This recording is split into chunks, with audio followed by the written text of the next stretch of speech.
کہ اس سجدے کا کیا فائدہ ہے؟ جب انسان سجدہ کرتا ہے 96 مرتبہ ہر روز آپ اللہ کی بارگاہ میں جب سجدہ کرتے ہیں تو آپ کے دماغ میں جب دوران خون کا اضافہ ہوتا ہے، جب بلڈ سرکولیشن کا اضافہ ہوتا ہے تو سائنسائٹس جیسی بیماریوں کا یہ مقابلہ کرتا ہے۔ یہ سجدہ، یہ جو ہمارے سائنسز ہیں نا، بالخصوص ہمارے پیرنیزل سائنسز جو ہیں یا میگزیلری سائنسز جو ہیں یا فرنٹل سائنسز جو ہیں، جب یہ بند ہو جاتے ہیں تو جب ہم سجدہ کرتے ہیں تو سجدے کی برکت سے دوران خون میں چونکہ اضافہ ہوتا ہے تو یہ سائنسز کھلتے ہیں۔ یہ ہمارے دماغ میں اور ہمارے دماغ اور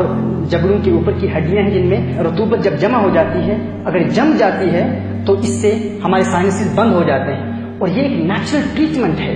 ایک قدرتی علاج ہے اللہ عز و جل کی جانب سے، کیونکہ ویسے ہمارا جسم بالکل سیدھا رہتا ہے اور اس سے ہم سائنسز کے کھلنے کا کوئی اہتمام نہیں ہوتا، کوئی عمل نہیں ہوتا، لیکن جب ہم سجدہ کرتے ہیں اور دن میں 96 مرتبہ سجدہ کرتے ہیں تو اس سے ہمارے سائنسز بھی کھل جاتے ہیں۔ یعنی یہ اللہ عز و جل کی جانب سے یہ علاج ہے۔ اگر کسی کو سائنسائٹس کی بیماری کی شکایت ہو، وہ نماز ادا کرنا شروع کر دے،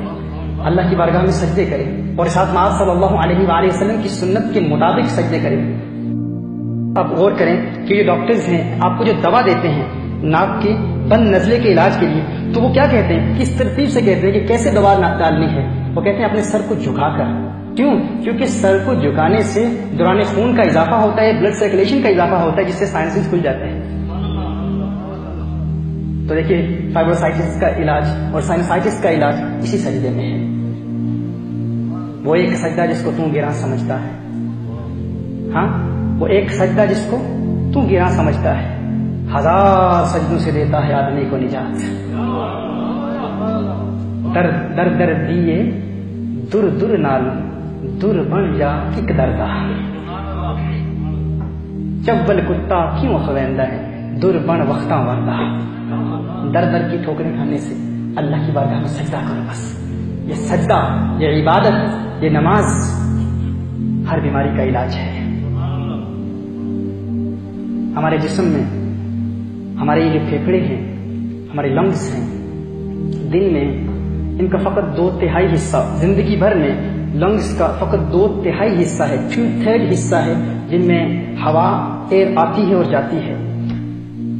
داخل ہوتی ہے اور پھر خارج ہوتی ہے، یعنی 1/3 حصہ جو اس کا باقی 1/3 حصہ ہے، اس میں جو ایئر داخل ہوتی ہے وہ وہیں رکی رہتی ہے، وہ خارج نہیں ہوتی، اس کو ریزیڈول ایئر کہتے ہیں، جو انسان کے لنگز میں رہتی ہے، رکی رہتی ہے، ریزیڈول ایئر کہتے ہیں اس کو۔ اور یہ جو ایئر ہے یہ انسان کی لنگز میں رہتی ہے، کیوں؟ کیونکہ انسان جب سیدھا کھڑا رہتا ہے تو انسان کے پھیپھڑوں میں یہ 2/3 جو ہوا ہے فقط اسی کا دخول ہوتا ہے، اسی کا خروج ہوتا ہے، اور یہاں ہی فریش ایئر آتی ہے، فریش ایئر جاتی ہے،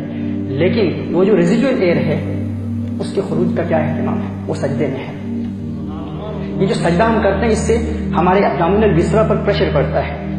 اور ہمارے جب یہ پریشر ڈالتے ہیں ہمارے ڈائفرام پر، اور اس کے ذریعے ہمارے لنگس پر پھر زور اور دباؤ پڑتا ہے، اور جب ہمارے لنگس کے اس حصے پر زور پڑتا ہے کہ جس کے نتیجے میں یہ ریزیڈول ایئر نکل جاتی ہے، یعنی ویسے 2/3 حصہ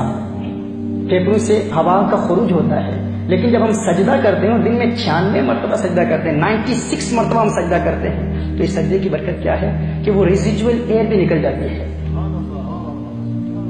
اور اس کے نتیجے میں